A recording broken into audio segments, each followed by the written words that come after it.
All right, we're here at the schoolhouse. Let's come in and see what we can learn today.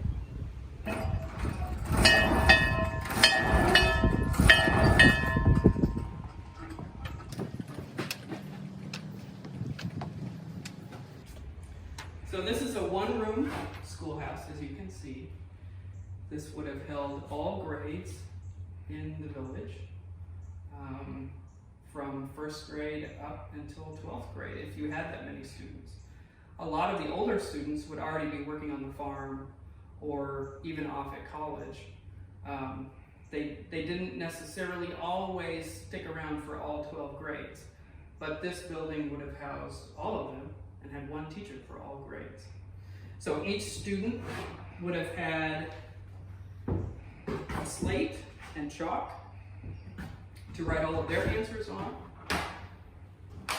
And during the 1890s, a reader like this.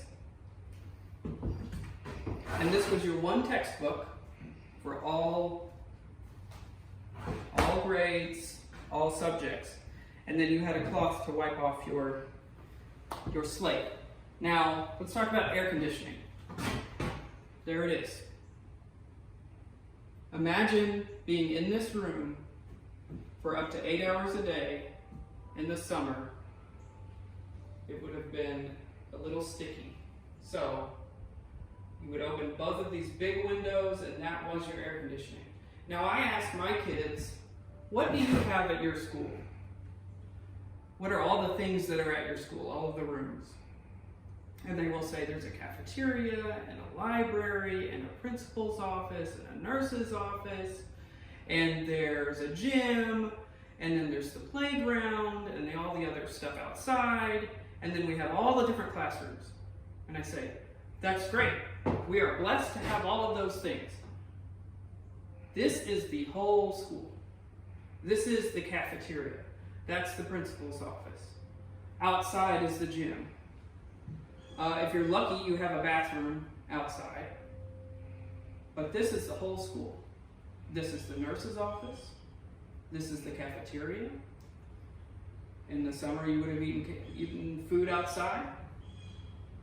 All right, so our lesson for today is to talk about percentages. How do we spend our school day? So when you look at this, think about how much time you spend on different things during the day. We might do a little bit of reading. You can see 10% there. A little bit of writing. Arithmetic. Does anybody know what arithmetic is? That's math. You've got a good portion of the day that's luncheon and exercise. We would call that lunch and recess. Lots of getting our energy outside. You might talk a little bit about agriculture because most of your families would have had farms and that was their business. So they needed to learn about the animals and plants that you grow on a farm. That's agriculture. And then if there's any time at the end of the day, it's Latin. Do you learn Latin in your school? Now let's talk about some things that you might have in your school classroom. What do you notice around me that you might have in your classroom?